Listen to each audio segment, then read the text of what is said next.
nebuniț al câmii, de atâta primăvară umblă despuiați prin cerul, cu tot sufletul în afară.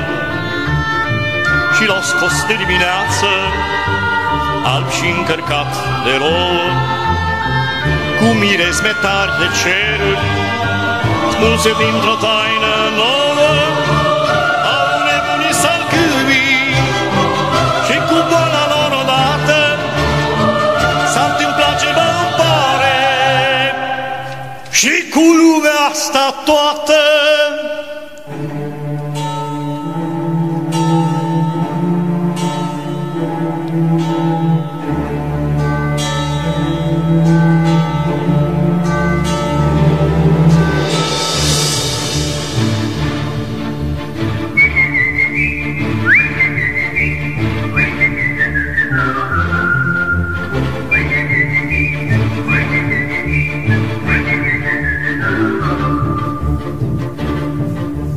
Păsările au uite,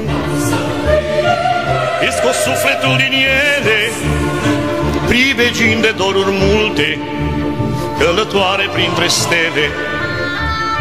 S-a bătat pădurea verde, nu mai e așa de calmă, ține luna lunguiață, ca pe o inimă în palmă.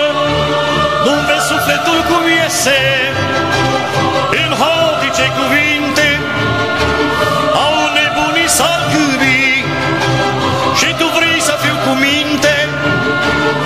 Au nebunii salcâmii, și tu vrei să fiu cu minte.